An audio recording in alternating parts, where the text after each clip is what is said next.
Hapo, this is a long tradition of performance and interacting with people, and the social justice traveling theater is paving new ground every single day. Welcome, welcome, daughter. Welcome. You can use, oh, you have a mic. Go ahead. You want to use this one? Yeah. Okay.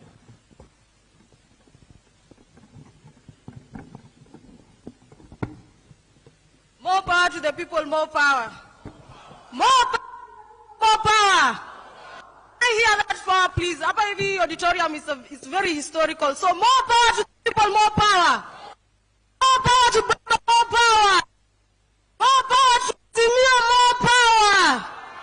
Yeah, it's usually very hard to speak after Gasheke, but I'll just focus on one thing, which is Article 43 of the Constitution, which I understand very well. We as young people, we call upon the implementation of Article 43 of the Kenyan Constitution. Kwa sababu hiyo Article 43 ndio inatupea right to food. Na sisi ukweli wa Kenya wa mashinani tuko njaa. I come from Mukuru kwa Jenga, where the last demo... I didn't even introduce myself. My name is Minocha. I come from Mukuru kwa Jenga, where the last demonstration took place. Now ukweli, you can tell from the crowd of people that ukweli watu wako njaa. So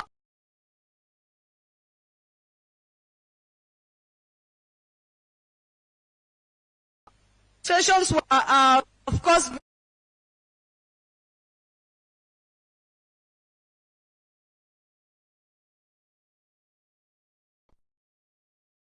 to this police brutality, kwa sababu tuko na haki kwa constitution, tuko na haki, tunajua tunafaa tukuwe na chakula, tuko na haki, tunajua tunafaa tukuwe na employment. Me, I live very near in industrial area, and I can tell you 80% of the youths in Mukuru kwa Jenga are unemployed. So this kind of idleness ina cause drugs, and this kind of drugs inaenda kwa crime. Na tukiona wa crime, these people now start shooting us, which is, of course, I do not advocate for crime in any way, but what is the root cause of all things that are happening huku hivi mashinani? It is kind of poverty that is improvised by the state to cause this kind of poverty. So we want to say that what Azimio is doing is very great in terms of calling upon these people to be accountable. Na hizi vitu zenye walifanya campaigns nazo wakituambia watatupea na hawakutupatia. We as young people are dying huku mtaani. We as young people, manze, watu wa young huku mtaani wanateseka na wanateseka vibaya sana. If you go to these slums, you will see the kind of idleness and ina happen huku mtaani kila siku. Watu hawana employment, watu hawana vitu za kufanya. So we want to say that the government has to implement these things, because sisi tumechoka ukweli, and we will march to that state house and take power, because we are tired as young people and we have to take power. And just as I finish, I want to say that tuungane mkono pamoja, tuunge watu wa mashinani pia mkono, kwa sababu isikuwa tu ni demonstration peke yake ndio tunaungana mkono peke yake. Tukicall upon hizi dialogues zenye tuna address issues za police brutality, issues za extrajudicial killings, can you be with us and can you hold our hand? And just to finish with, as a woman, I want to say pia wamama wa mashinani wamechoka, because every time that our kids are getting killed, it comes back to us kama wamama. When our kids wanaenda kwa drugs, it comes back to us kama wamama. When it is crime, it comes back kama wamama. So sisi wamama pia tumechoka, na ukweli wa mama wa hii country tukiamua kuungana na mayouth, tutaingia kwa hiyo state house and we will take power, because we are tired. We are very tired. Viva comrades, viva! More power to the people, more power.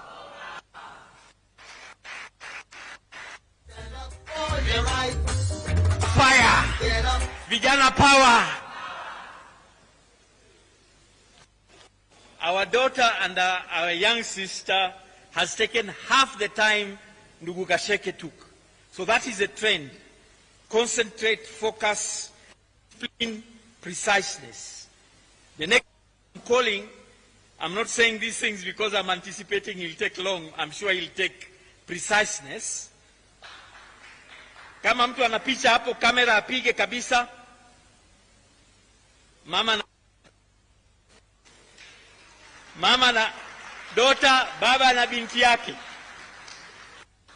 Kelvin Okoth, Gaucho, bunge la wananchi. Vijana power!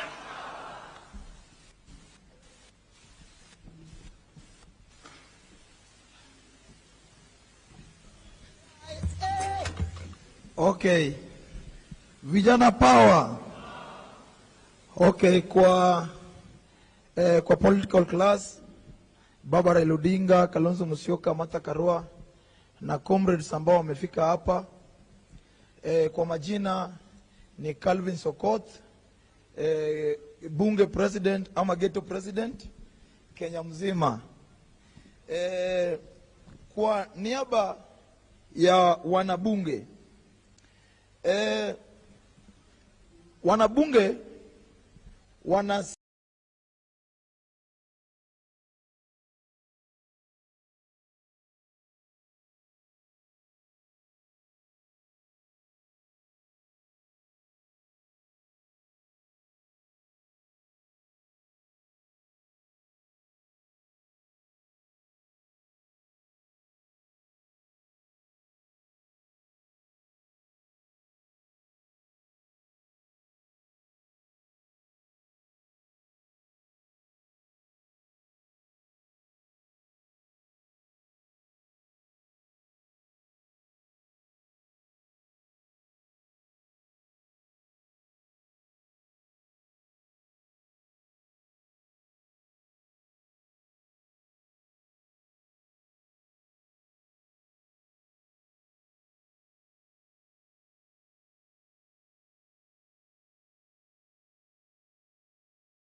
of the sector, I would be failing in my responsibility if I don't raise this.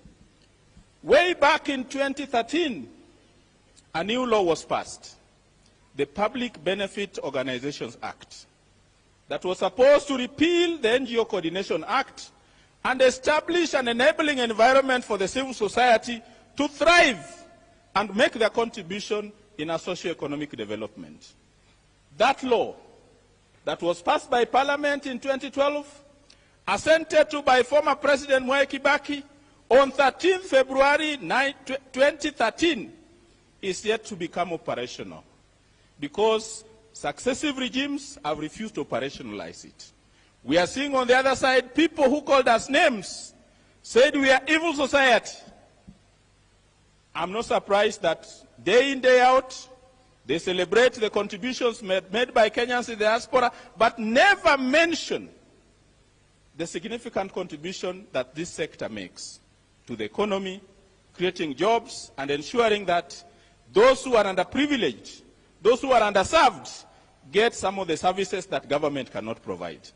Lastly, I agree with those who are saying that hata kama kuna majadiliano inaendelea kwa kikao fulani, moto pia lazima iwe inawaka nje. That's how it works. That's how it works. Without pressure. And some of the things they don't admit, you know, when people are complaining about salary, what they are not admitting is that 2 weeks of mass action cost them the money they would have used to pay. They will not tell you that. But these are the realities. We need to cost them another 2 weeks so that those civil servants can join us in the demonstrations. This is how revolutions happen. Revolutions don't happen when everybody is paid on time.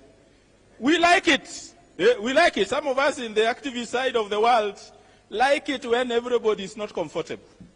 So, Baba, another 2 rounds of Maandamano. And all civil servants who are not yet paid will join you in the struggle for change.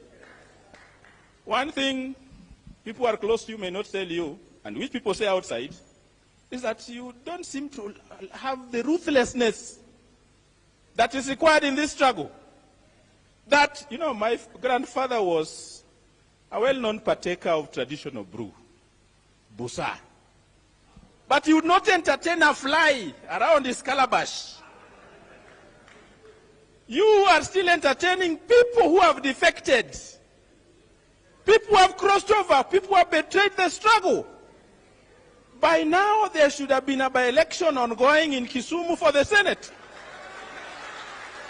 By now, we should be having a by-election in Langata.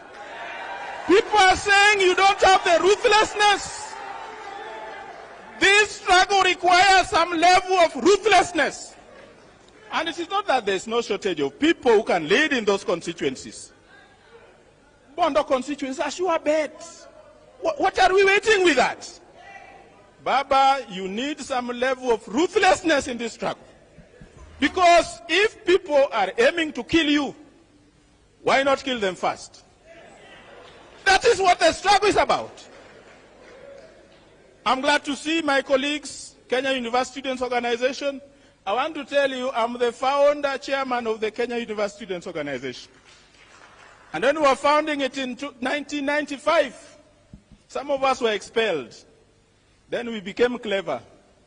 We say, if you are thrown out through the door, find a way of coming back through the window. So when we went to the Register of Societies, we say, you in particular, we know you are notorious, you have been expelled, you are not a student. We went and registered in a driving school and came back and say, now you see, we are students in a driving school. Those are some of the creativity that we need. Asanteni sana.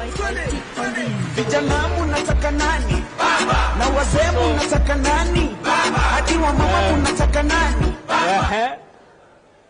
Sisi ni wa baba. I hope my brother Suba will not mind me sharing the following.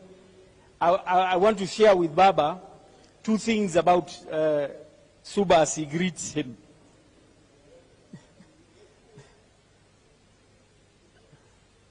Kono juu, kono juu, kono juu. So Brother Suba introduced himself as an activist.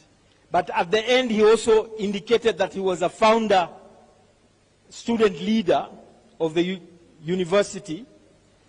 But even more importantly, he is now the national coordinator of civil society reference group. He was out of town when he heard this session was on. By his own pressure and the pressure of those he represents, he traveled overnight to be here today.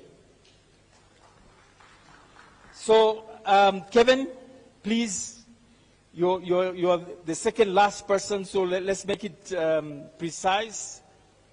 And I have reserved the last chance in this session, the last chance, to those men and women who are in the front line represented by MDD.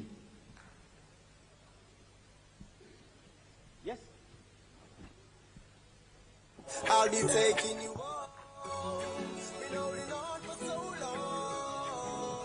I've been waiting. Time for the real test.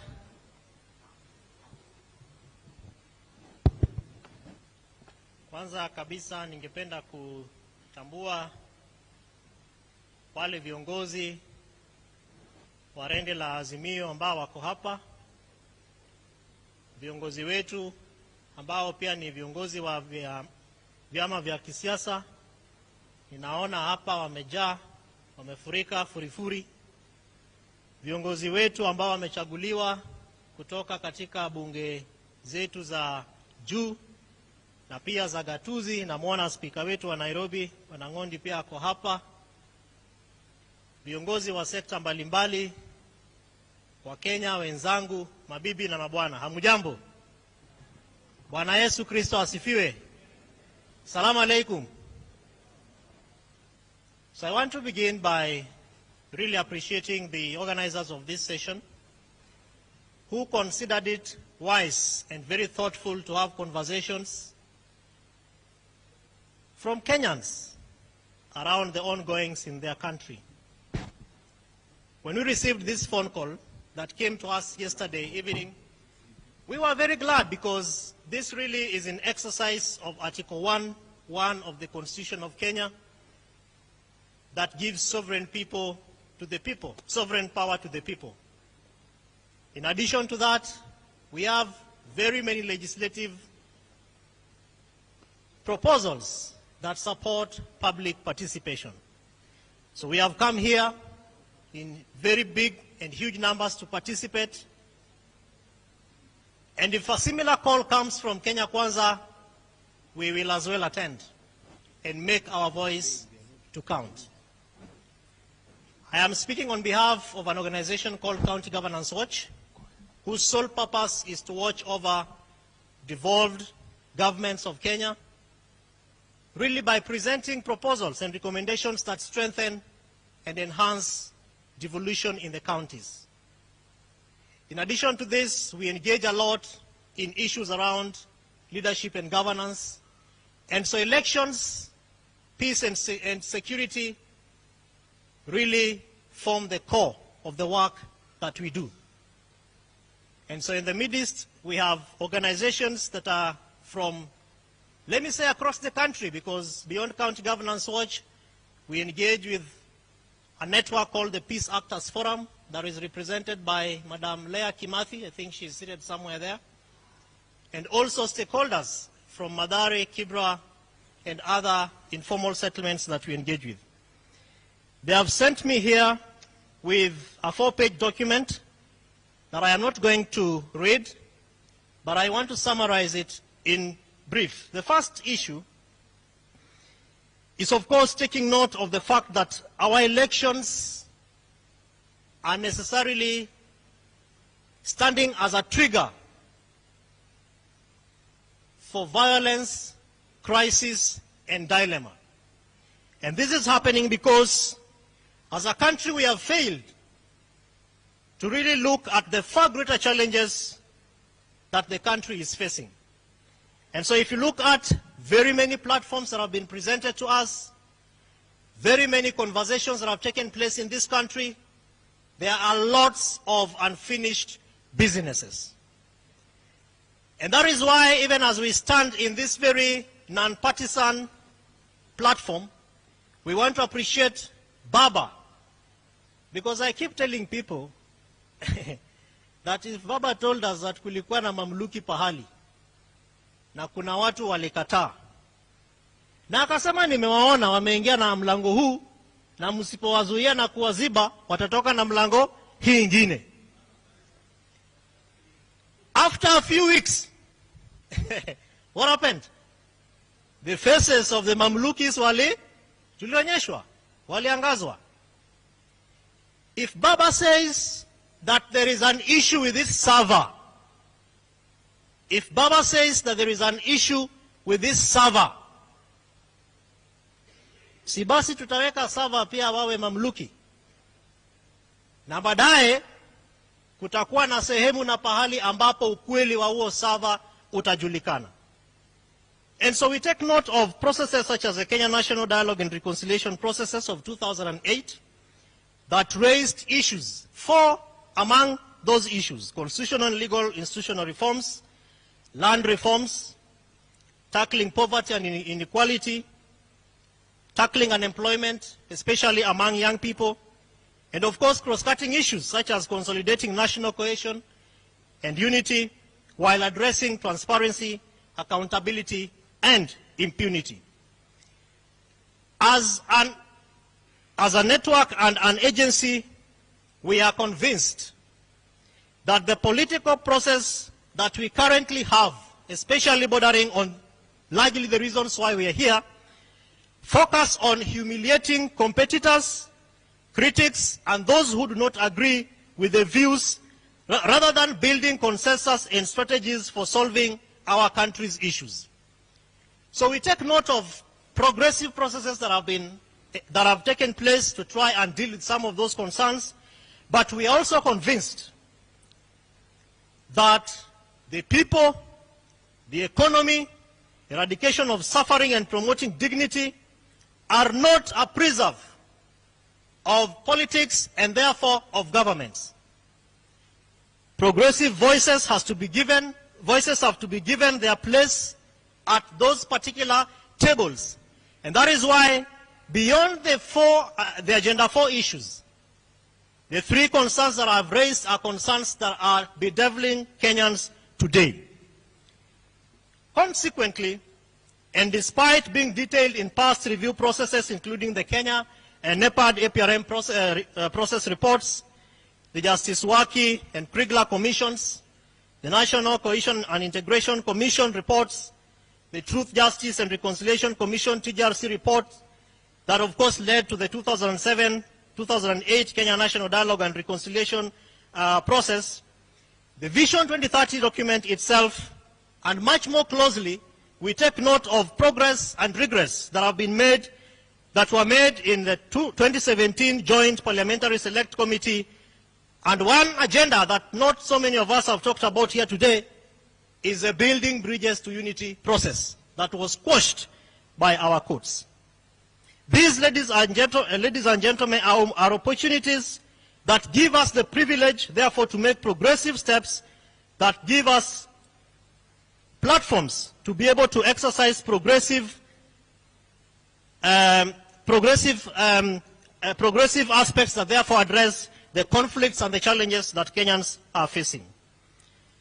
The second broad conceptual challenge that we submit to Azimio today is the increasing feeling of hopelessness among the citizenry due to being disempowered, and indeed the lack of organizing, lack of an objective and consistent voices among the citizen groups. Must it be the Right Honorable Raila Amolo Odinga who will stand between the injustices that Kenyans are facing and the progressive steps that Kenyans require from their governments? The answer is no. And therefore we are hoping that in all these additional processes that are being undertaken, including the latest, which is the bipartisan process, that this degree of helplessness that Kenyans are facing is going to be addressed, and that it is neither the Right Honorable Raila Amolo Odinga and his fellow leaders and the government, but that Kenyans will begin to have the conscious thinking and understanding that we have a responsibility that has been given to us by our constitution to exercise certain sovereignty. Therefore, in finishing, what are our 6 proposals to Azimio and to the bipartisan committee? Number 1, we are proposing that we need to restructure the executive to dignify and institutionalize the opposition to perform its oversight role effectively within a presidential system. Now, this memorandum explains the pros and cons of a presidential system, the benefits that Kenya has been able to accrue between the presidential and even the parliamentary system that we enjoyed its stint a few years ago. The Constitution of Kenya, therefore, provides that elections, as Suba Churchill rightfully said, will be held every 5 years. But it also establishes an electoral management body, otherwise called the IEBC, Independent Electoral and Boundaries Commission. The mandate and the functions of that commission is to conduct free, fair, transparent, and accountable elections for Kenyans. In exercise of that mandate, Kenyans vote for 6 positions that, of course, interest different contestants. Going by past electoral experiences, we have been told that winning the presidency means getting everything and losing everything if you lose and fail to become the president. This is happening both at the national level, regional levels, county levels, but even at an individual level. When you run for president, like the 4 candidates who ran for office and did not lose it, where do we take you to? What does that mean for us as a people?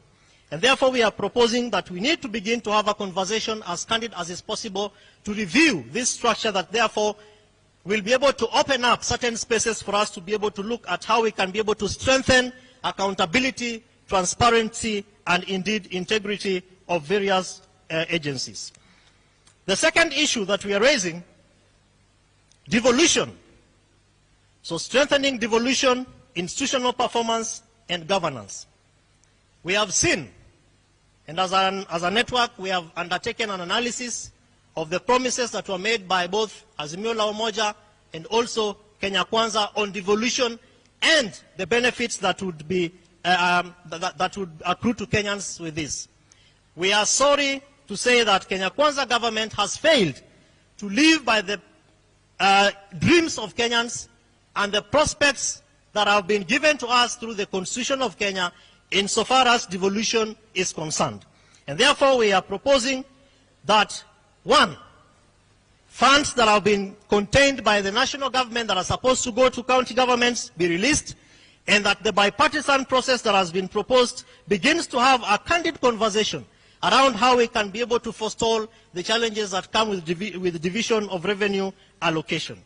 This goes beyond just Parliament, but also looking at the various constitutional commissions and also the functions as are detailed in Schedule 4 Schedule 4 of our Constitution of Kenya that basically narrates the functions of both national and county governments. Why are we saying this? We say this because we have also noted a trend at which the national government, particularly the Kenya Kwanza government, is stifling devolution, not just because of judiciary mechanisms and concerns, but indeed even regaining and reclaiming functions that are supposed to be done by county governments, and they are currently being both financed and executed and implemented by national government.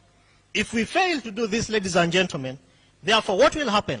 For the first time, as one of my former speakers has said, we are noticing a trend where public servants have not been paid. County governments, various service delivery sectors have actually threatened to go on strike. Are we saying that it is the demonstrations that are going to get us back to the drawing and talking table? The answer is both yes and no. Why? Because we have to exert pressure. So there are people who will exert that pressure. And we also have to have conversations that are progressive and transformational. As I head towards finishing, the third issue is bringing a closure to the 2017 and 2022 general elections and making elections credible, accountable, and acceptable. We are here because we have been given data. What does this data mean to you? And I want to echo the words of Suba Churchill because they are also indicated in this memorandum. Article 35 of the Constitution gives any citizen of the Republic of Kenya the right of access to information held by the state. If we fail to exercise that right and not waiting for Baba Mheshimiwa Right Honorable Raila Amolo Odinga, we want to see as many petitions to institutions of government pushing for opening up of the servers. It doesn't have to be Raila Amolo Odinga. As an individual, you can do a petition. As a network of family members, you can do a petition. And so beyond this meeting, I am requesting us to go out there and seek for petitions, letters, and questions that will ensure that if the server has the answer to what ails Kenya today, let the servers be opened. We have been told that there is no mechanism. There is a mechanism in Article 35. But if we fail to exercise that right, what will we be doing? Let's go back to the voter turnout of 2022 elections. More than 10 million plus people did not vote. Young people, particularly 8.4 million, didn't turn up to vote. If we fail to strengthen reasons as to why Kenyans go to an election, 2027 might not even attract a 34% voter turnout. Why? Because Kenyans will ask the question, what does my vote mean? And so we are also asking that question. What does waking up early in the morning mean to us? What does it mean to our government in office? Let us exercise our sovereign power, ladies and gentlemen, to push for implementation of Article 35 and Article 38 of the Constitution that gives power to people for universal suffrage on elections. Because failure to exercise that power, the young people of the generation that are following up to Mheshimiwa Raila Amolo Odinga will not wake up to go and vote.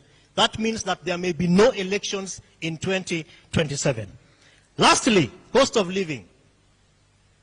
How many of us have 100 shillings in our pockets? Kenyans are crying. We want food. And it is the responsibility of any government that calls itself a caring government to provide mechanisms, stable environments, and opportunities for people of all cadre, whether elders, young people, persons with disability, the youth, women, children, to find food to eat. Children want to go to school. We are asking the government to exercise its power to make cost of living affordable, achievable for the majority of Kenyans. I thank you so much for listening to me on behalf of the people who sent me here. God bless you, God bless Kenya, and God bless Azimio. Asanteni.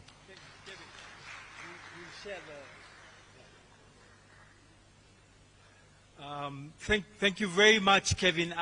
I was not rushing him, but because Kevin has a written memorandum, I'm sure we'll be happy to receive the memorandum and process it, but continue to engage with you and your national network. Now, we have come to the end. Is there a representative of MDD here? Oh, he's here. We were waiting. We said we are going to give you the last loud intervention at this stage because you are on the front line of Maandamano. Karibu. Freedom, my people, freedom.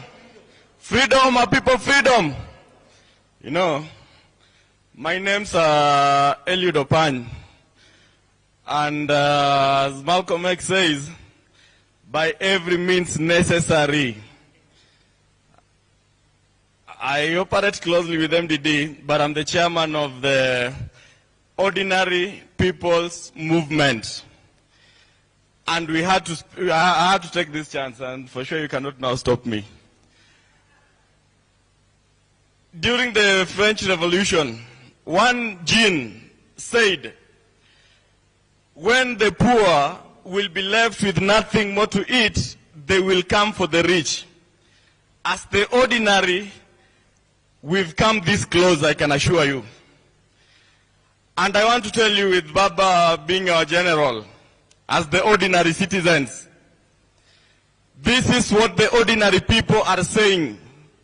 We took note when you were told negotiations were commencing. Baba, that very week, Dr. Ruto called you my brother. The second week, his deputy, without chills, called you ordinary. Baba, if you're not going to let us go to the streets as you continue with the negotiations, what will they do the third week?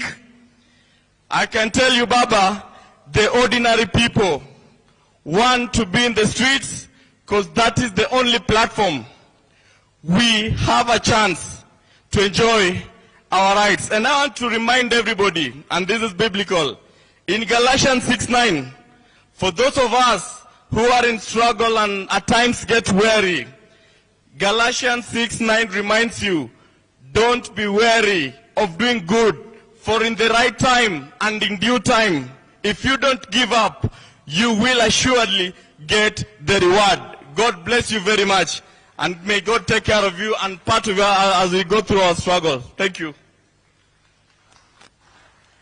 Asante sana. Sasa, to finish that, we need to appreciate them with that manyunyu kidogo, eh? So quickly, manyunyu. Moshi. Manyunyu yamekuwa mvua. Mvua hiyo inaongezeka. Nyingi sana. Radi! Asanteni sana.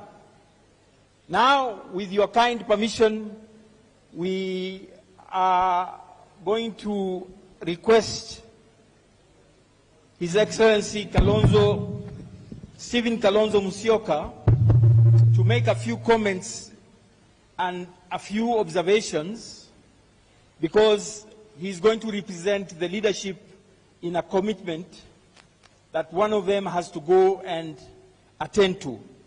So, Your Excellency.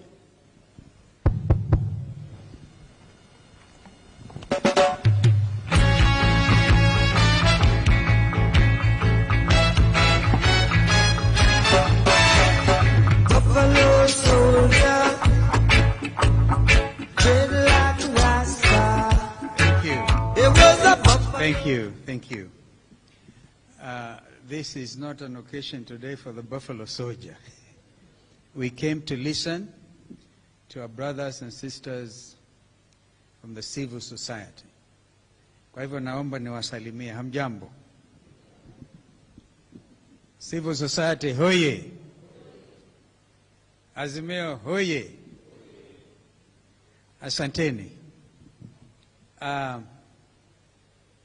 I do not have to make an apology, because it doesn't matter at what stage one may speak.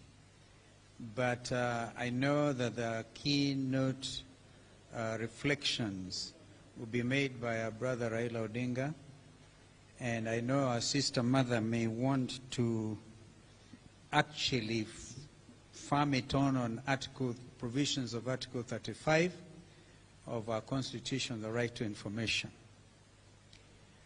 And I know that as Kenyans, we are concerned about the state, not only of the economy, but the state of the nation of Kenya today. I made a remark over the weekend to which Dr. Ruto replied quickly. And I said, I've been in government for quite a time. Can't remember when, any time. I cannot remember at any given time when the Kenya government was unable to pay its workers. And government is the largest employer. At the time when we had the Grand Coalition government, and Ndugu Raila will remember, and Mother, we as an economy would raise 97% of our budget. In fact, this is the one country that has not relied heavily on borrowings from either IMF or whatever, Bretton Woods, to be able to finance our recurrent expenditure. Therefore, when at the level of the head of state, somebody at that level begins to argue that you cannot borrow in order to finance the recurrent expenditure, This is seriously misleading the country.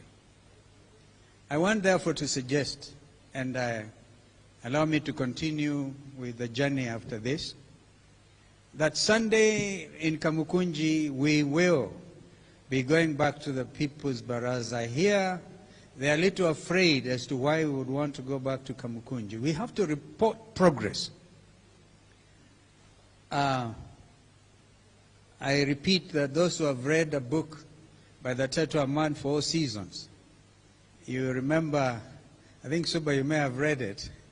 The main character, one of the characters, the Attorney General of the United Kingdom, that is Sir Thomas More. And he said that in the thickest of the law, he was a forester.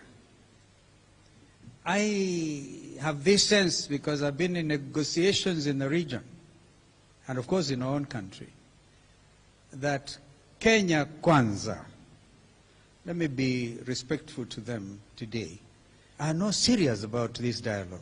They clearly are not. And I think out of this consultative forum, the resolutions that will come out, need to call them out. Yeah, you can always know when somebody is serious. How do you prefix dialogue with the denial in the first place?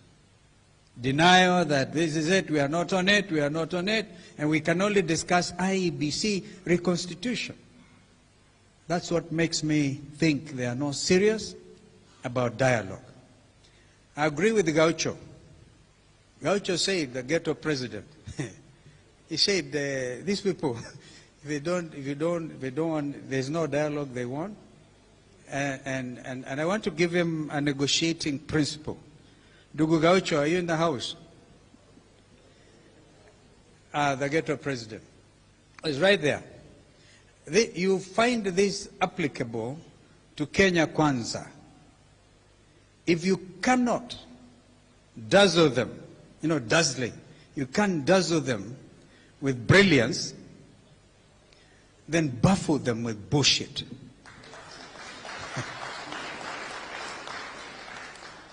These guys may think they're bullshitting us, but I think we'll give them the bullshit. I'm sorry to use that four-letter word. It comes to a time must come when you must call a spade a spade. Either they are serious about this, or they are not. But even if they are not, they need to recognize Kenyans have equal rights.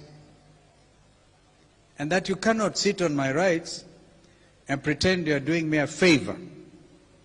Therefore, the right to demonstrate, I think Mama Mumbi did it very well on Article 1. We've been quoting Article 37 clearly. I saw Kithure Kindiki making attempt in Parliament, which is actually even constitutional, because either you go back to the provisions of BBI, which made it possible for ministers. We were suggesting the ministers can come from outside and from Parliament, some of them members of Parliament, in order to deal with question time on the floor of the House. Now they're trying to do it through the window. I think, Churchill, they must have learned their tricks on how to become a student. You go to a driving school. That's what they have done. Go to a driving school in order to get them on the floor of the House. But be that as it may, Kithure Kindiki says the police did not have express orders to fire live bullets at demonstrations. Something tells me he's not an insider. Something is telling me Kithure Kindiki doesn't know.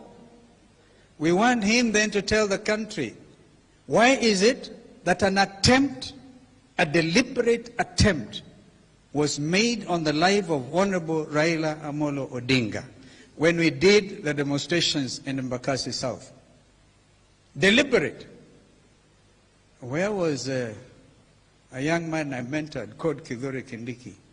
So when he comes to Parliament and makes it look so good, he's sanitizing a regime that has already shown they are willing to spill blood, even of the leadership in this country.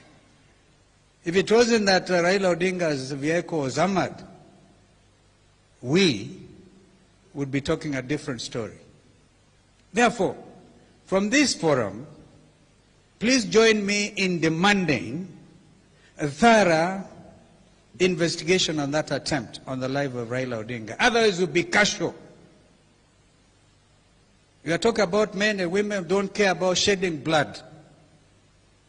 And if they had knocked out Raila Odinga, and the assumption is people will demonstrate for 1 week, for 2 weeks, and they will forget. I think now they know when it comes to demonstrations, Kenyans have a sense of resilience. I agree with others who have said that we should, as we negotiate, if we find there is no good faith, and we said that. I think in the statement that our brother Oparanya issued on our behalf, we have made it clear, if we see evidence of no good faith, as indeed is clearly demonstrable from their own actions and utterances at every level, then the Kenyans have a right to go back to the streets. But imagine taking out Raila Odinga. Would we be thinking about this country? And have we stopped to calculate at whatever level? You assassins, we address you and your financiers. Have you tried to calculate even whether it will be safe for you to call Kenya your homeland? Therefore, we must stand strong. We must stand strong. We cannot be cowed. We love this country beyond what these people can imagine. We have no other place to call home. Kwa hivyo nawashukuruni sana. Remember, Gaucho, if you can't dazzle them with brilliance, then baffle them. Baffle them with bullshit. May God bless you and bless our country.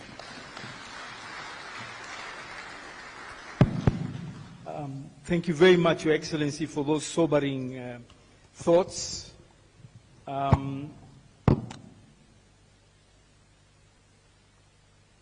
I would like us to negotiate.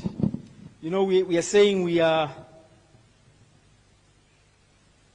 saying that we are people who reason together. Many things have been said by our brothers and sisters who have come on this stage. This is a time when we are supposed to open plenary. Baba and the leadership team that is here have very patiently sat for the last 3 hours listening to us.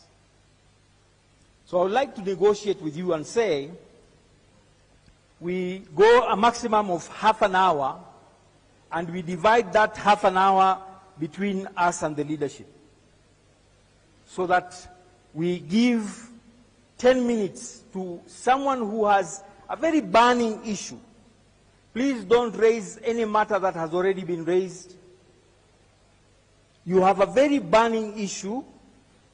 Please address it, and then give Baba and the leadership team 20 minutes. So a maximum of 30 minutes. Is that acceptable? Is that acceptable? So just come. I'd already recognized you. Please don't use the mic yet. Just come. Switch it off, please.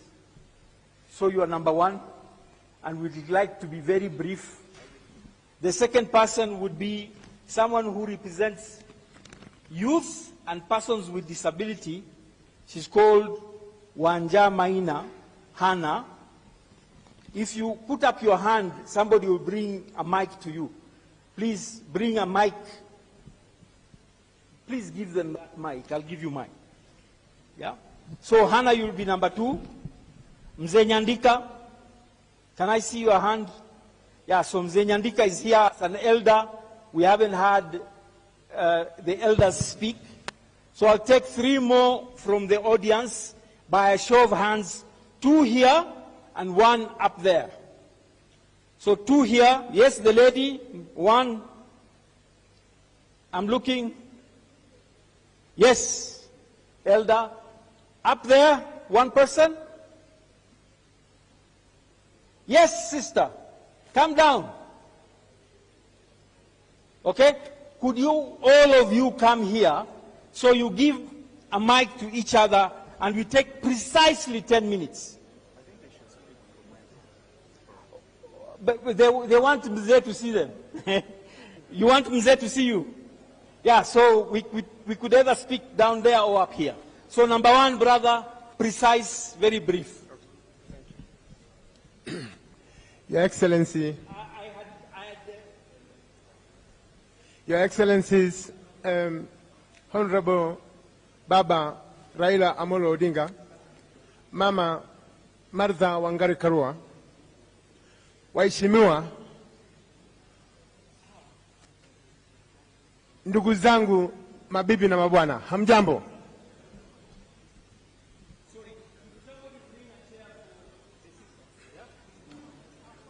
Jambo la kwanza, ningependa tu kuchukua fursa hii kueleza nyinyi wa Kenya vitu viwili peke yake. Ya kwanza, ningeomba mkumbuke mwaka wa 1990.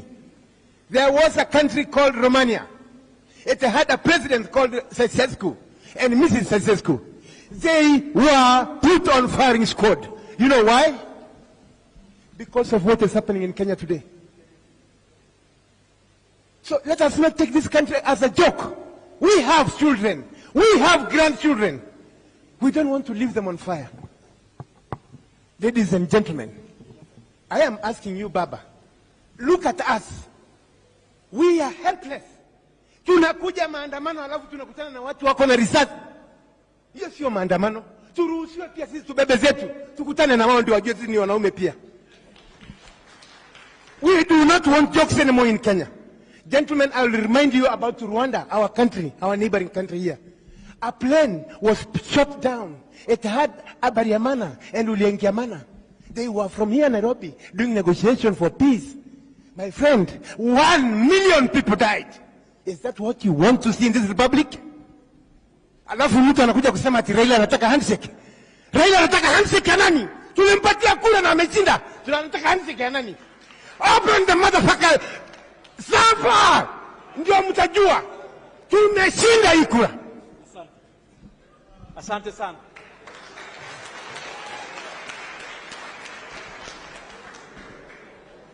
Wanaosimia mjambo, nitasema mambo machache ambayo yajasemwa hapa. Nataka niwakumbushe wa Kenya, hiyo ndio serikali imewahi kukusanya pesa kushinda serikali yoyote tumewahi kuwa naye since independence. Kodi ile natolewa ni hali ya juu zaidi. Pesa hizo mahali zinaenda hatujui. Ya pili, ni vile wamepeana kazi. Mimi nashangaa hapa mbele, baba, unatupenda sana sisi kama Wakisii. Hakuna Mkisii hapa hata mmoja. Na kuna wengine walikuwa kwa kodi yako za yote. Hata wanakuamuza asubuhi kwa nyumba yako. I'm very bitter about that. We must go to the drawing board. Wengine wanasukuma, wengine ambao ni viongozi tunaona mbele. Mimi vile niko hivi.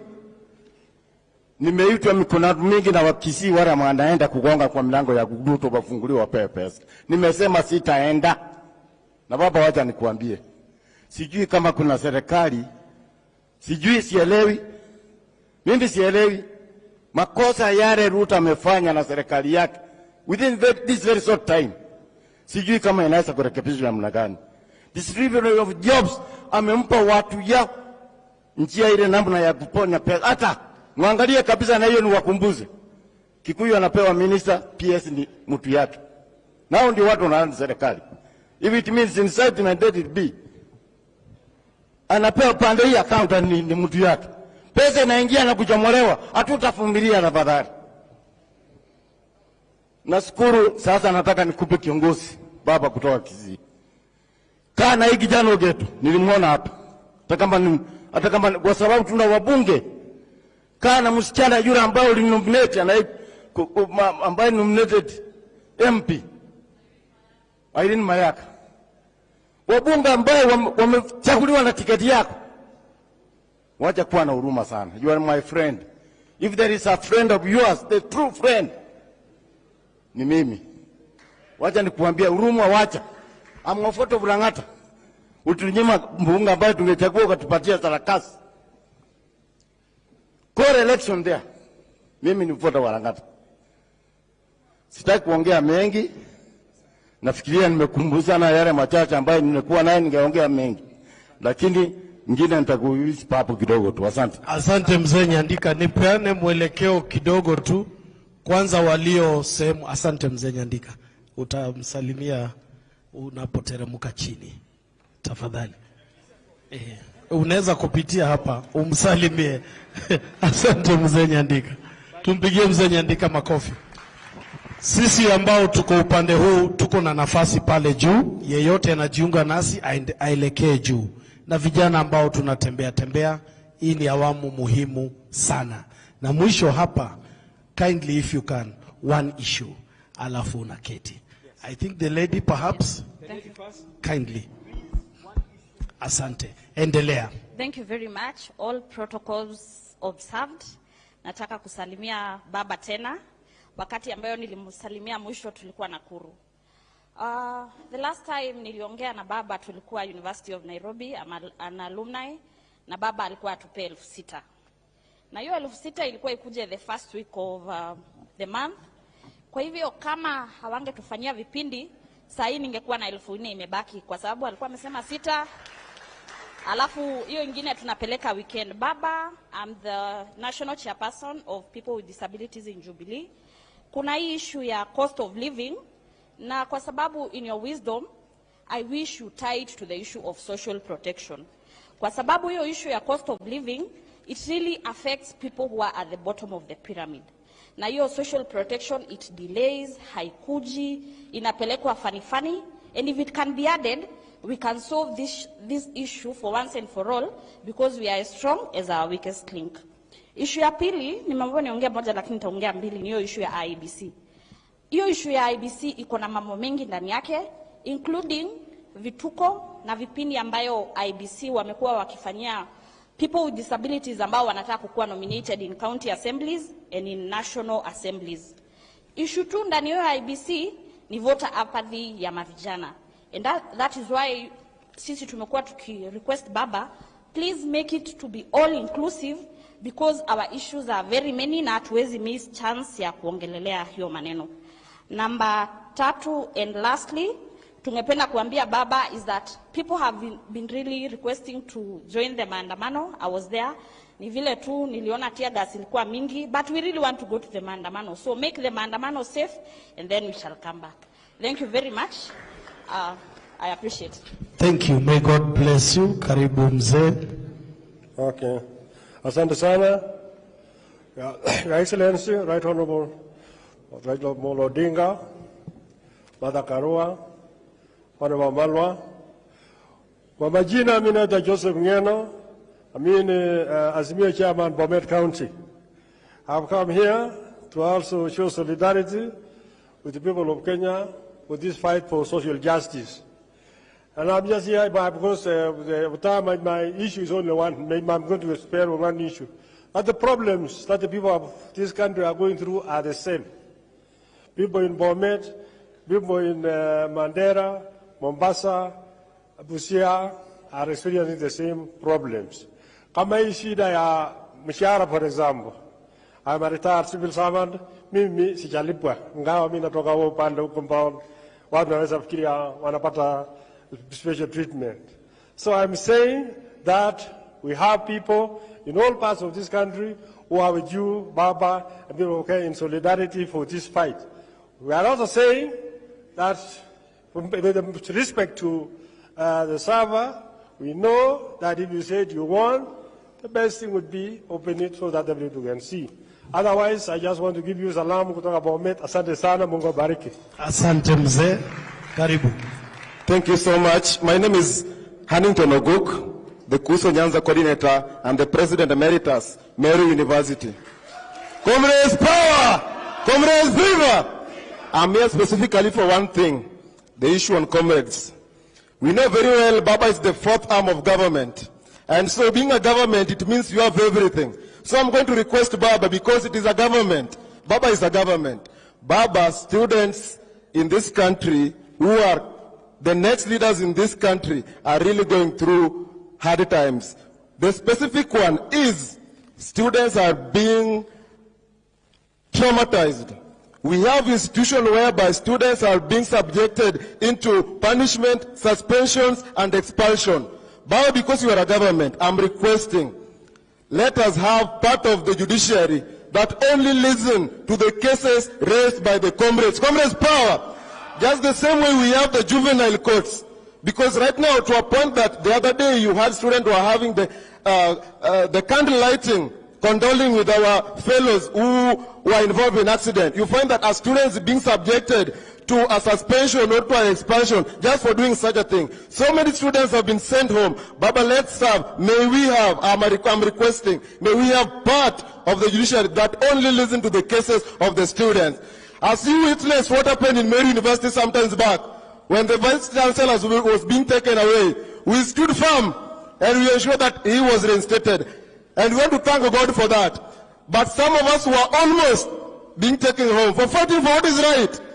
Now, how will we help Kenya if almost those students who have the right, who have the voice, are being taken home? So that was my request. Thank you so much. Thank you, comrade. Mzee.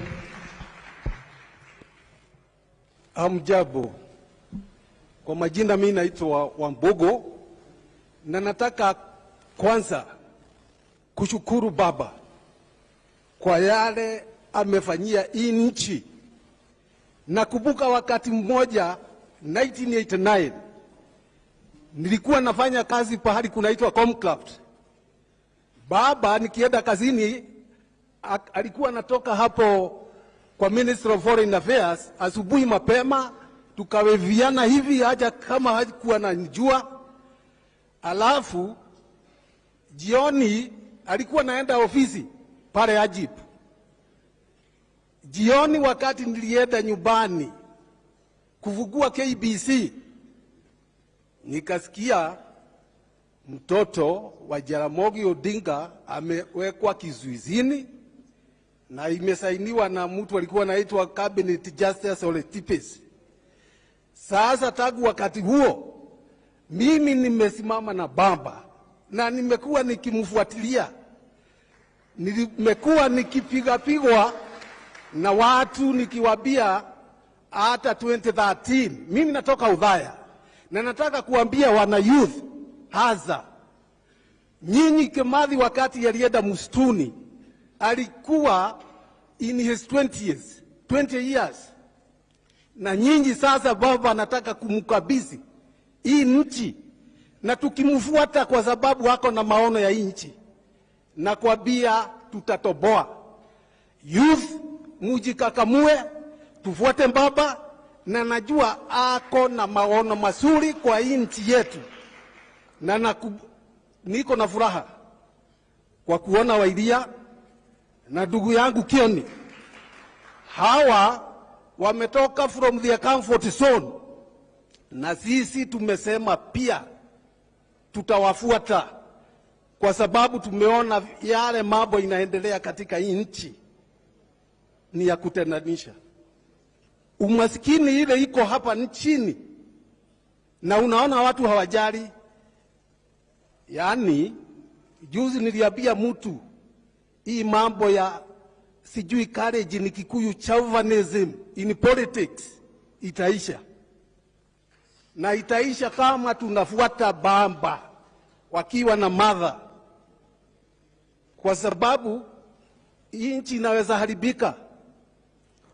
Tuko tayari katika hali mbaya kabisa.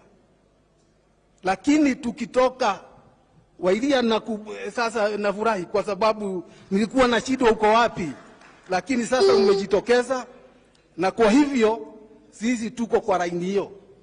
Na wasihi nyinyi tafadhali tufuate baba na najua ako na maono mazuri kwa hii nchi. Asante sana mzee. Asante sana. People's power. People's power. Our people united shall never be defeated. Turundie hiyo, our people united shall never be defeated. My name is Florence Kanywa, a social justice activist. Baba ananijua kama Nyameru, maana mimi nimesimama na baba miaka yote na sitarudi nyuma. Baba, kile nataka kukuambia mchana wa leo, usilegeze kamba. Sababu nimeangalia kwa umbali, naona wale watu ile vitu wanafanya ni kipindire. Ile kitu wanafanya ni nini? Ni kipindire. Na mimi naambia baba asilegeze kamba. Wakienda kwa mazungumzo wasilete yale wao wanataka, na walete mambo yale tunataka kwa nchi yetu ya Kenya. Na kama vile comrades zangu wamesema hapa, akina Ngaucho, akina Ruth Mombi, ninasema hakuna haki itapatikana kama tumekaa tumejikunja hivi. Lazima njoto iwe inaendelea hapa nje.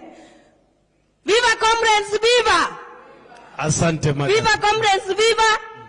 Baba, kabla niondoke hapa nataka kusema hivi. Nashukuru Mungu sana kwa kutupatia wewe kwa nchi yetu ya Kenya. Nashukuru Mungu sana kwa kulinda wewe miaka yote. Na nashukuru sana sababu wewe ulichukua jukumu la kutetea mwananchi wa kawaida kila wakati. Na nasema hivi, baba, ukiwa mbele yetu, ukisema right turn, sisi ni right turn.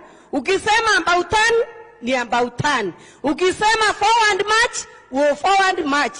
Na tunasema Mungu akulinde, na hii mambo ya kutoa kiti ya uongozi wa rais kabila moja mwaka huu, hiyo ingine inarudi hapo. Hiyo kitu lazima tuikatae, hata kama ni kupitia kwa katiba, iwe sasa kiti inakuwa rotational. And I know Raila Amolo Odinga is an institution. Raila Amolo Odinga is a movement. Raila Amolo Odinga is people's driven leader, not an individual leader. Thank you so much. Long live Baba. My dear, asante ndugu, karibu na niombe tufupishe. Asante. Okay, ningetaka kuongea about jambo nimekuwa nikifuatilia mahoka in the city of Nairobi. Na sisi hoka tumepitia mambo mingi sana in the hands of the government. There's a one Dinka who said, in Kenya's political language or parlance, a common citizen is a person who is as far removed as possible from the reach of state regimes and its benefits, but is constantly a victim of its violent power.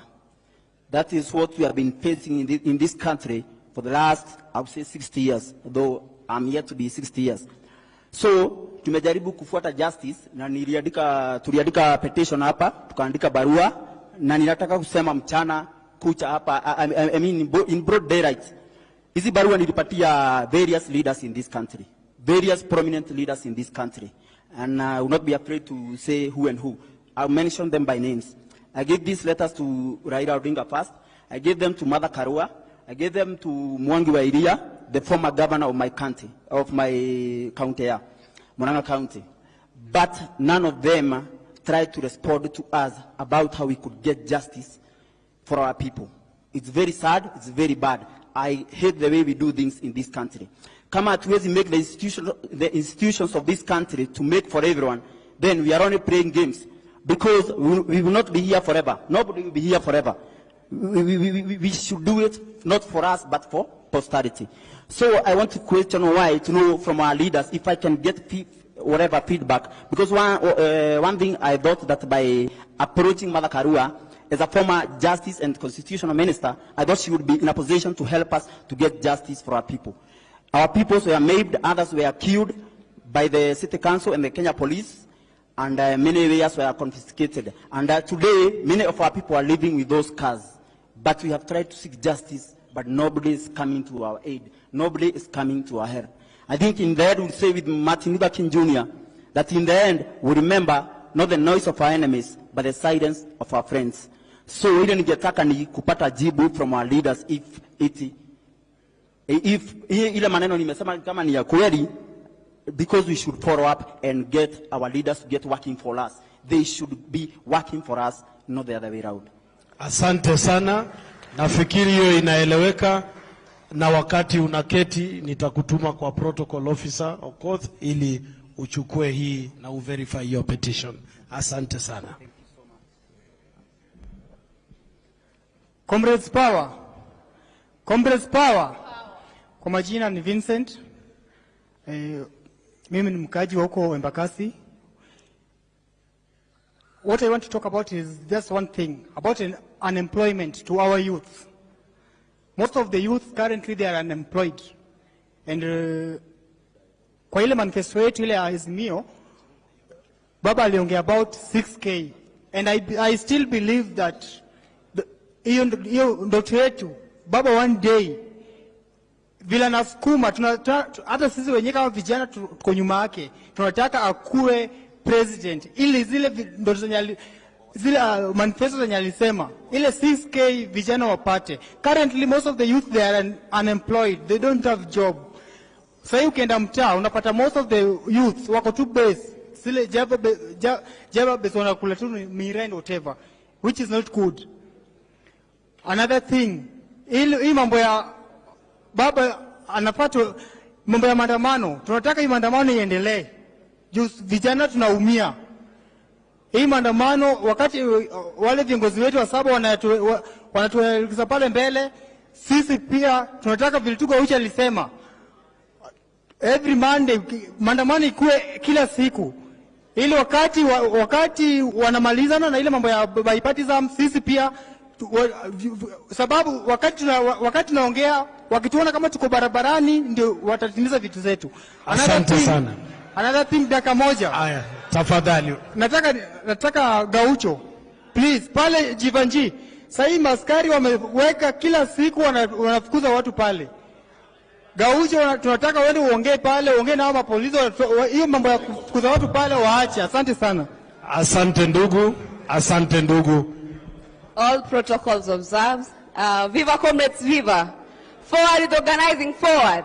I'm Jerry Mwangi from the Social Justice Movement, Nairobi chapter. And my contribution hapa ni moso teen moms and women in general, na pia the working class ambao wako Mathare. Mimi mwenyewe nimetoka Mathare, na sisi tukitokea 20th siku ya maandamano tulitokea because of the high cost of living ambayo tuna experience sana, ambayo inatuumiza sisi kama wananchi ambao wako huko chini at the grassroots level. Bado hiyo haija change, na tunasema mediation ikiendelea huko na bipartisan room in the bipartisan room, sisi tunafaa pia sisi tunaendelea, kwa sababu Hon Kalonzo here amesema those people do not have direction, and sisi kama watu hatuwezi kubali kulidiwa with people who hawana direction. We should give direction. Na direction ni we put pressure so that the right team yeko hapo mbele, so that kile sisi yenye tunataka sisi kama wananchi wa huko chini, na sisi kama women ambao tunateseka kila siku, as Minoda Cha has said before, tunataka vitu ambazo tunataka zikuwe presented hapo mbele.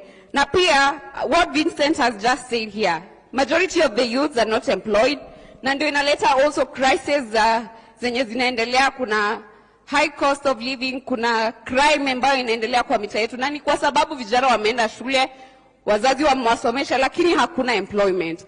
Na ni kwa sababu ya government ambayo imejiposition hapo kama government ya Ruto, ambayo haina interest ya the youth that has. So ni lazima to march siku ya 7/7, tuende tuwatoe State House na tuweke the right people who ambao wako na interest ya the people at heart. Thank you. Thank you, thank you. Na niwashukuru nyote mliotoa maoni haya hapa, na nitoe hakikisho kwamba yatashughulikiwa kikamilifu. Niombe sasa kumkaribisha kiongozi wa walio wachache katika bunge la kitaifa, mjumbe wa Ugunja, Mheshimiwa James Opio Wandai. Karibu Mheshimiwa Wandai.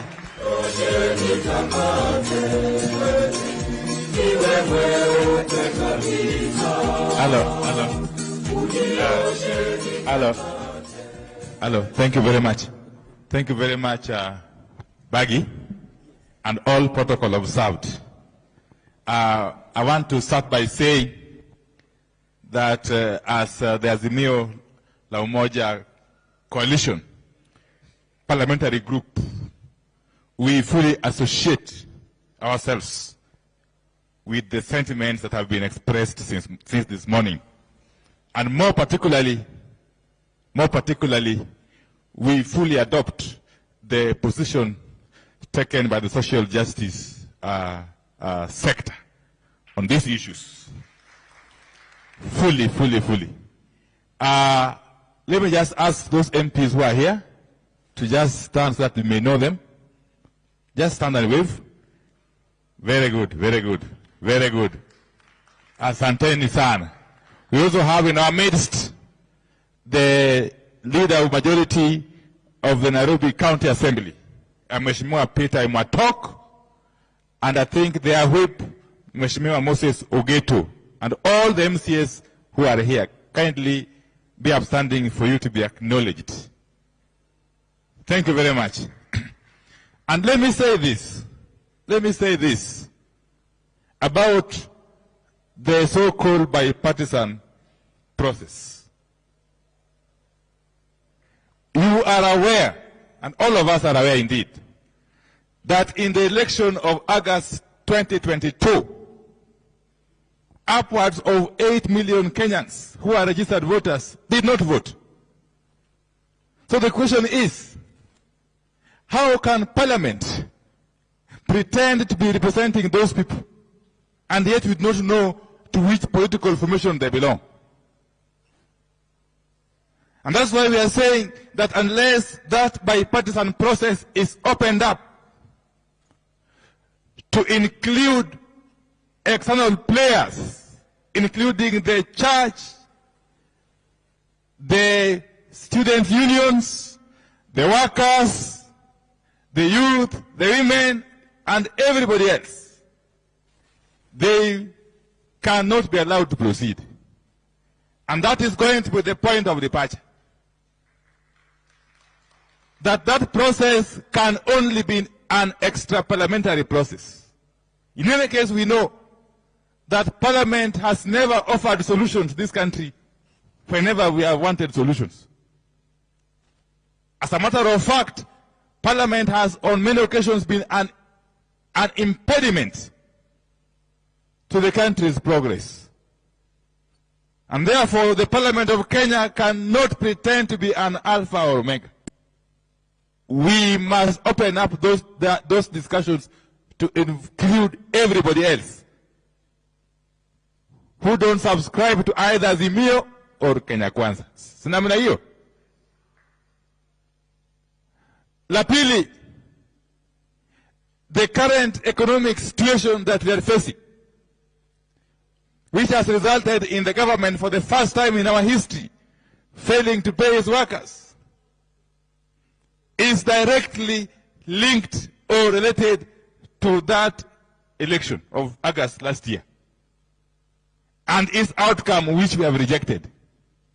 Because anywhere else in the world, when a regime comes into power, it must first inspire confidence. If it is a legitimate administration, it must be able to reassure the investors, the business, the market, without even saying or doing anything. What we have seen with the Kenya Kwanza regime is the exact opposite.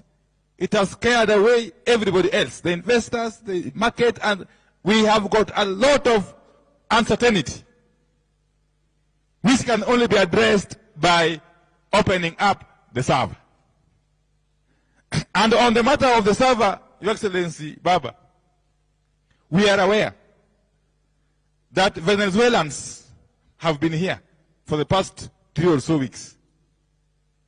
They were sent to come and try to tamper with the server, so that eventually, if the pressure is too much on them, they can open it up, and then we find falsified records.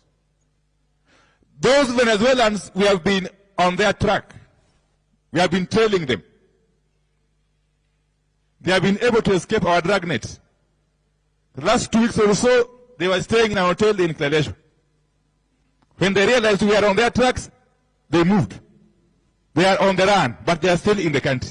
We are also aware that they have had a meeting with a former CEO of IEBC. They have equally had a meeting with a former chairman of IEBC. So we want to caution them, wherever they are and their sponsors, that they are in our radar. And we cannot allow this country to move on unless and until we open up the server and get the true position. Wangapi makubaliana na mimi? Finally, we want to agree with those who have spoken here before us that we can scale the stairs as we chew gum. We can negotiate in an extra parliamentary process as we continue with the people's actions out here. And we, members of the Azimio Parliamentary Group, are going to be in the forefront alongside fellow actors. We also have with us a message of solidarity that has been sent by Kenyans in the diaspora, led by Madam Comfort Munoro Mwangi, who is currently in the US. They had a meeting, they had an online meeting yesterday of Kenyans in the diaspora who support this movement with the MDD, Bunge la Wananchi, and many other actors. And they have sent a speech which should have been read here, but because of time we shall share it out after this.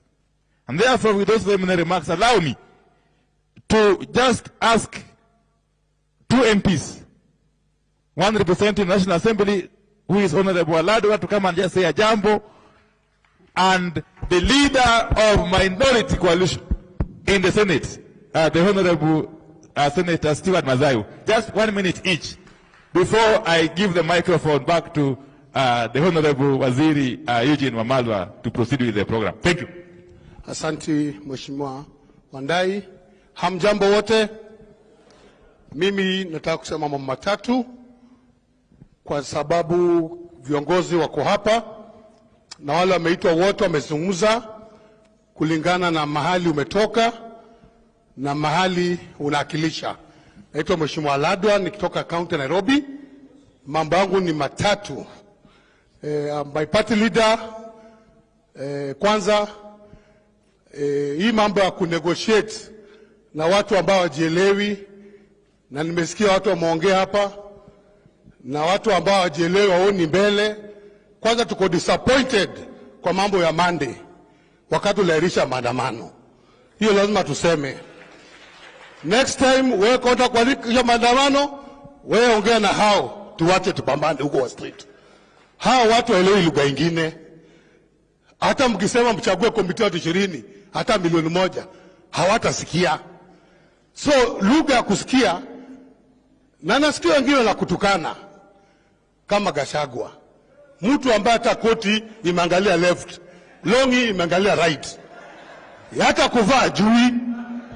Na anamka na mdomo wake kubwa anatukana kiongozi wetu ambaye anaenda kwa ballot. Sisi wajumbe tumesema, na mimi nataka wale wajumbe wako hapa, Mheshimiwa President wetu, watu waamuke. Si wakisikia president kwa mahali fulani na Martha Karua na Eugene wanakimbia hapo. Sa maandamano hawako.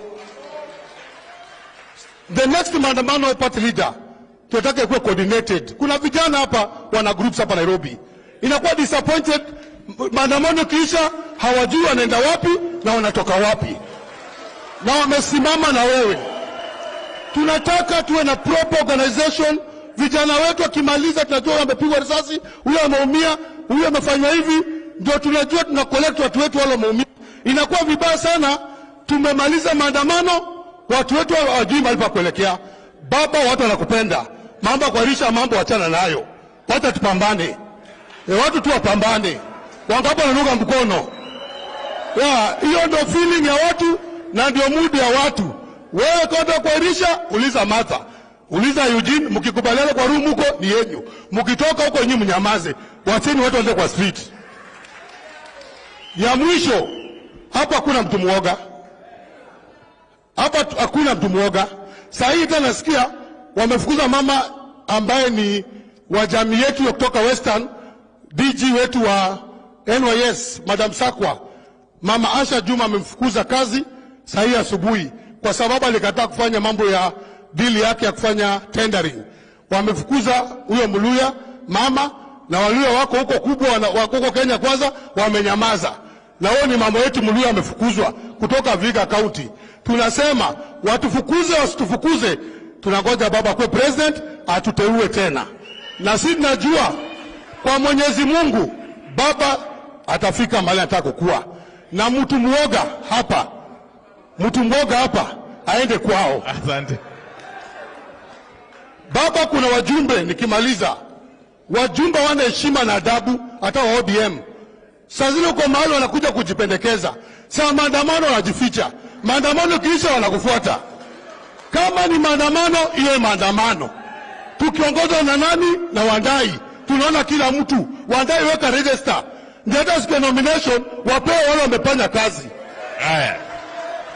Kuna wajumbe huko vile umesikia kama Lang'ata ameenda, game ameenda, si wapi ameenda.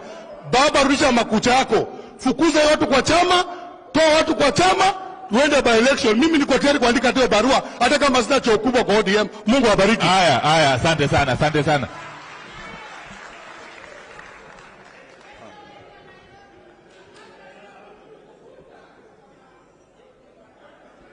Wakenya hoye!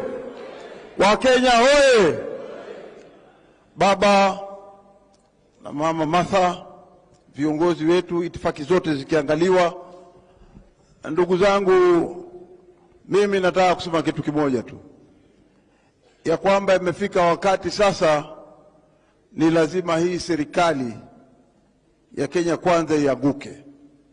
Hawana njia yoyote ya kufanya kisheria kuweza kuchukua yule mbunge mmoja ambaye sisi tuko naye pande hii, akiwa ni mbunge wa Jubilee. Na Jubilee kama mnavyojua iko ndani ya Azimio. Hivi sasa wanaanza kuchukua watu wetu wakisema kwamba wanaweka kwao ili waweze kufanya lile jopo la wale wabunge ambao tumechagua. Saba upande huu, saba upande huu. Mnaweza kuona kijana ama mtu anaitwa Eden Keinan. Mheshimiwa Eden Keinan, yeye ni mfuasi wa Jubilee. Kwa hiyo yeye yuko chini ya Kioni. Na ni makosa sana na ukosefu wa sheria ikiwa mnaweza kuchukua mbunge ambaye yuko pande huu alafu mkamchukua mkasema yuko pande wenu. Kwa hiyo baba, sisi tunasema equity ambao ni sheria inasema, if you want equity to come to you, if you want equity to help you, you must come with clean hands. Na tayari katika hili jopo ambalo tumefanya baba, la wale watu ambao ni waheshimiwa ndani ya bunge, saba upande huu wa Azimio na saba upande wa Kenya Kwanza, mimi ninaona nia hiyo haiko. Wao hawako tayari kwa msururu huu wa kwamba tunaweza kuongea kwa lugha ambayo tutaelewana. Lugha ambayo Kenya Kwanza inaweza kuelewa ni maandamano peke yake, hakuna lugha nyingine. Kwa hiyo sisi hakuna kurudi nyuma, hakuna kuogopa. Baba akisema tuende right, tutaenda right. Akisema tuende left, tutaenda left. Mimi nasema njia moja tu moja. Wewe kama mwanaume, wewe kama mwanamke, wewe kama kiumbe cha Mwenyezi Mungu, ulizaliwa siku moja. Na mwezi huu ni mwezi mtukufu, mwezi wa Ramadhani. Ujue siku moja utakufa. Lakini hii nchi ya Kenya itaendelea. Kwa hiyo tunasema ya kwamba hii nchi ya Kenya ni muhimu kuliko mtu yoyote, ni kubwa kuliko hata Ruto mwenyewe. Kwa hiyo sisi hatutaogopa mtu yoyote. Baba, tuko tayari. Ukisema tuingie uwanjani, tutaingia uwanjani, tutapambana nao vilivyo bila kuogopa. Asanteni sana. Haya, asante sana Mheshimiwa Mazayo. Kwa vile Alado ameongea vikali sana, wacha nitaje hao wabunge tu kwa majina. Kuna mbunge wa Lang'at, mbunge wa Kibra, Mheshimiwa Mwalimu Peter Orero. Vile vile tunaye mbunge wa Karachonyo, Mheshimiwa Adipo Okuome. Tunaye mbunge wa Ndhiwa, Mheshimiwa Martin Owino. Mbunge wa Mwingi Central, Mheshimiwa Architect Gideon Mulungi. na tulikuwa na wale wabunge wenye kamiti ya negotiations ukiongozwa na Otiende Amolo, walikuwa pa wote na kitu wameenda nje kidogo. La mwisho, Senator wa Migori Mheshimiwa Eddie Okech, asante sana. Wacha nitambue former DG wa Nyeri, tena kiongozi wa wanawake wa Azimio Mheshimiwa Daktari Caroline Karugu, asante sana. Waziri Eugene Wamalwa, sasa nitakukabidhi hii microphone uendelee na ratiba. Asante sana. May God bless you.